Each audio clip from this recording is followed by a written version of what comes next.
তোমালোকে মোৰ আগৰ ভিডিঅ'টো চালা নিশ্চয় আৰু তাত আমি ঘড়ীনো কেনেকৈ চাই সেই বিষয়ে শিকিলো নহয় জানো মিনিটৰ কাটাডাল অৰ্থাৎ দীঘল কাটাডাল আৰু চুটি কাটাডাল মানে ঘণ্টাৰ কাটাডাল ক'ত থাকিলে কিমান বাজে সেই বিষয়ে আমি শিকিছিলো নহয় তাত আমি আৰু এটা কথা শিকিছিলো নহয় মিনিটৰ কাটাডাল সম্পূৰ্ণ এপাক ঘূৰিলে 60 মিনিট হয় আৰু সেই 60 মিনিটেই এঘণ্টা বুলি আমি কওঁ নহয় জানো ছাত্ৰ ছাত্ৰীসকল আমি আৰু দুটামান জানিবলগীয়া কথা শিকি লওঁ আহাচোন ছাত্ৰ ছাত্ৰীসকল তোমালোকে এতিয়া বৰ্ডলৈ মন কৰাচোন মই কি লিখি লৈছো বাৰু ইয়াত চোৱাচোন তোমালোকে মই এবাৰ পঢ়ি শুনাই দিছোঁ 60 মিনিট সমান সমান এঘণ্টা 24 ঘণ্টা সমানে সমানে এদিন 7 দিন সমান সমান এসপ্তাহ 12 মাহ সমান সমান এবছৰ তাৰ মানে 60 মিনিটত এঘণ্টা হয় 24 ঘণ্টায় এদিন হয় 7 দিনে এসপ্তাহ হয় 12 মাহে এবছৰ হয় এইখিনি কিন্তু বৰ জানিবলগীয়া কথা দেই তোমালোকে প্ৰত্যেকই এইখিনি নিজৰ নিজৰ বহীত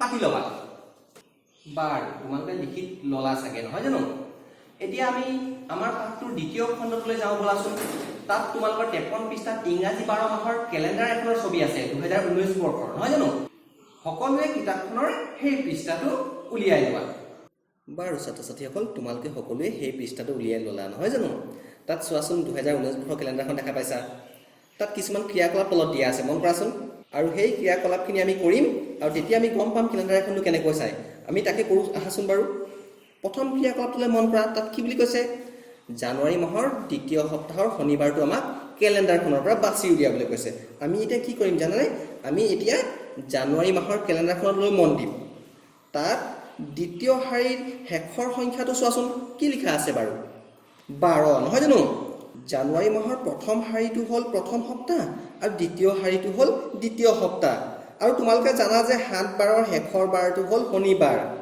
আৰু সেই 12 সংখ্যাটো শনিবাৰৰ পুনে পুনে দ্বিতীয় শাৰীৰ তলত আছে নহয় জানো সেইবাবে জানুৱাৰী মাহৰ দ্বিতীয় সপ্তাহৰ শনিবাৰটো কি হ'ব জানানে এই 12 তাৰিখটোৱে জানুৱাৰী মাহৰ দ্বিতীয় সপ্তাহৰ শনিবাৰ হ'ব আমি এতিয়া সেই 12 সংখ্যাটোত ঘেৰ চিন এটা দি দিম তাৰ মানে আমি জানুৱাৰী মাহৰ দ্বিতীয় সপ্তাহৰ শনিবাৰটো বাছি উলিয়াম তাৰ পাছত ক্ৰিয়াকলাপটো কি বুলি কৈছে চোৱাচোন ফেব্ৰুৱাৰী মাহৰ প্ৰথম দিনটো বাছি উলিয়াবলৈ হ'লে আমি ফেব্ৰুৱাৰী মাহৰ কেলেণ্ডাৰখনলৈ মন দিম আৰু প্ৰথম দিন বুলি কোৱাত আমি কি কৰিম কয় জানানে এই মাহটোৰ প্ৰথম তাৰিখটোৱে হ'ল প্ৰথম দিন মাহটোৰ প্ৰথম তাৰিখটো কি 1 তাৰিখ তাৰ মানে 1 তাৰিখটোৱে হ'ল ফেব্ৰুৱাৰী মাহৰ প্ৰথম দিন আমি তাত ঘেৰ চিন এটা দিম তাৰ পাছত কি কৈছে চোৱাচোন মে মাহৰ 20 তাৰিখ বাছিবলৈ হ'লে আমি মে মাহৰ কেলেণ্ডাৰখনত মন দিম আৰু সেই কেলেণ্ডাৰখনত 20 তাৰিখটো আমি বাছি উলিয়াম 20 সংখ্যাটো মানে এতিয়া আমি মে মাহৰ কেলেণ্ডাৰ 20 সংখ্যা দেখা পাইছো নহয় সেইটোৱে হ'ল মে মাহৰ 20 তাৰিখ তাৰ পাছত কি কৈছে ভাৰতৰ স্বাধীনতা দিৱস তোমালোকে জানা কিমান বাৰু 15 আগষ্ট হয় তেনেহ'লে আমি কি কৰিম জানানে আমি আগষ্ট মাহৰ কেলেণ্ডাৰখনত মন দিম আৰু তাত 15 সংখ্যাটো বাছি উলিয়াম মানে সেই 15 তাৰিখটো আৰু সেই 15 তাৰিখটো আমি ঘেৰ দি দিম তাৰ মানে এইটোৱে হ'ব আগষ্ট মাহৰ 15 তাৰিখ তাৰ শেষত কি বুলি কৈছে তোমাৰ জন্মদিনটো তুমি নিজেই বাছি উলিয়াবা বা তোমাৰ মা বা দেউতাক সুধি ল'বা যদিহে তুমি নেজানা যদি তুমি জানা কোনটো মাহৰ কিমান তাৰিখে পৰিছে সেই তাৰিখটোত ঘেৰ চিনটা দি দিবা আৰু নেজানিলে মা বা দেউতাক সুধিবা আৰু সুধি লৈ এই কেলেণ্ডাৰখনত সেই ঘেৰ চিনটো দি দিবা গম পালা নহয় এতিয়া আমি কেলেণ্ডাৰখন কেনেকৈ চাই বাৰু ছাত্ৰ ছাত্ৰীসকল তোমালোকে এতিয়া তাৰ পাছৰ পৃষ্ঠাটো উলিয়াই লোৱাচোন 54 পৃষ্ঠাটো তাৰ ওপৰতে কি লিখা আছে বাৰু বছৰটোৰ কেইটামান উদযাপন দিৱসৰ তাৰিখবোৰ চাওঁ আহাচোন আমি চাওঁ প্ৰথমতে লিখা আছে কলাগুৰু বিষ্ণু ৰাভা দিৱস 20 জুন তাৰিখ তাৰ পাছত বিশ্ব শান্তি দিৱস 21 ছেপ্টেম্বৰ তাৰ পাছত লক্ষ্মীনাথ বেজবৰুৱা জয়ন্তী 14 অক্টোবৰ তাৰ পাছত বিশ্ব স্বাস্থ্য দিৱস 7 এপ্ৰিল শেষত সুধাকন্ত দিৱস 5 নৱেম্বৰ ইফালে কি কৈছে বছৰটোৰ এই দিৱসবোৰ তাৰিখ অনুযায়ী একাদিক্ৰমে সজোৱা আমি প্ৰথমতে কোনটো দিৱস পাইছিলো আমি হেতু প্ৰথমতে পাতিম এতিয়া আমি চাওঁচোন প্ৰথমতে কোনটো দিৱস পাইছিলো আমি ইংৰাজী 12 মাহৰ কেলেণ্ডাৰখনলৈ যদি মন কৰোঁ তাত প্ৰথম মাহটো হ'ল জানুৱাৰী ইয়াত কিন্তু জানুৱাৰী মাহৰ কোনো দিৱস নাই তাৰ পাছত পাওঁ আমি ফেব্ৰুৱাৰী মাহৰ কোনো দিৱস ইয়াত নাই তাৰ পাছত আহে মাৰ্চ, মাৰ্চৰো কোনো দিৱস নাই। তাৰ পাছত আহে এপ্ৰিল, হয় এপ্ৰিলৰ 7 তাৰিখে বিশ্ব স্বাস্থ্য দিৱস বুলি লিখা আছে। তাৰ মানে আমি 1 নম্বৰত 7 এপ্ৰিল বুলি লিখিম। তাৰ পাছত আহে মে মাহতো কোনো দিৱস নাই। তাৰ পাছত আহে জুন, হয় 20 জুন তাৰিখে ৰাভা দিৱস, আমি ইয়াত 2 নম্বৰত ৰাভা দিৱস বুলি লিখি দিম। তাৰ পাছত আহে আকৌ জুলাই মাহতো কোনো দিৱসৰ কথা ইয়াত উল্লেখ নাই। তাৰ পাছত আহে আগষ্ট মাহৰো কোনো দিৱসৰ কথা ইয়াত উল্লেখ নাই। তাৰ পাছত আহে ছেপ্টেম্বৰ, 21 ছেপ্টেম্বৰ বিশ্ব শান্তি দিৱস বুলি ইয়াত লিখা আছে। তাৰমানে আমি ইয়াত 3 নম্বৰত 21 ছেপ্টেম্বৰ বুলি লিখি দিম। তাৰ পাছত আহে অক্টোবৰ, ইয়াত 14 অক্টোবৰ লক্ষ্মীনাথ বেজবৰুৱা জয়ন্তী বুলি লিখা আছে। আমি 4 নম্বৰত 14 অক্টোবৰ বুলি লিখি দিম।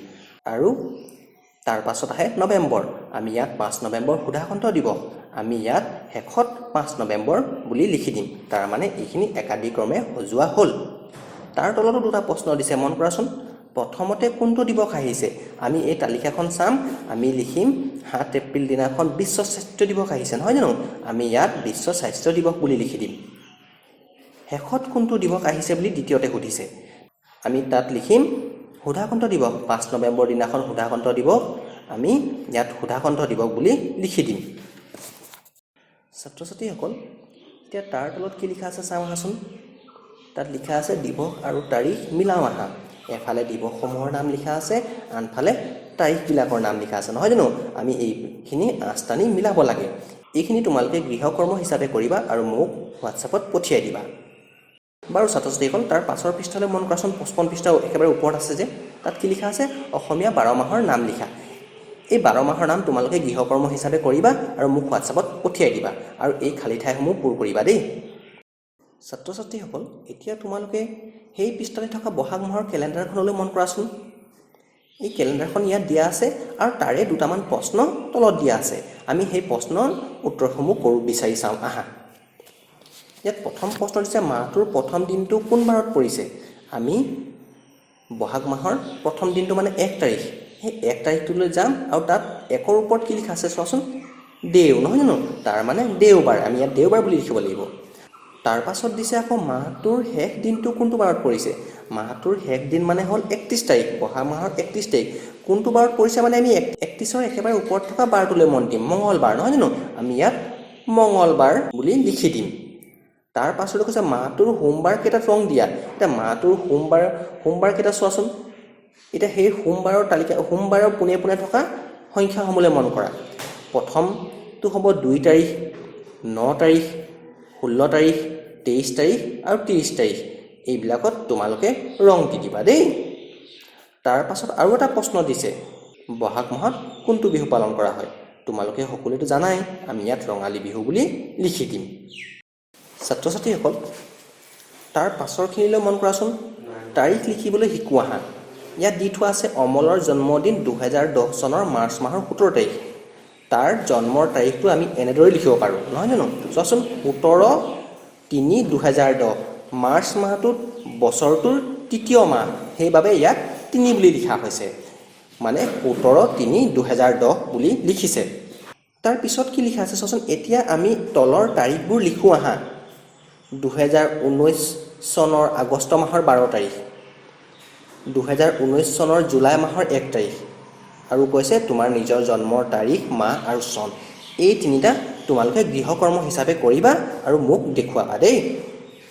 ছাত্ৰ ছাত্ৰীসকল, আশা কৰোঁ আজি এই ভিডিঅ'টো ভাল লাগিল। নতুন পাঠটালৈ পুনৰ উপস্থিত হ'ম। তোমালোকে হোমৱৰ্ক ঘৰত কৰি থবা দেই। ঘৰতে থাকিবা, কুশলে থাকিবা। ধন্যবাদ।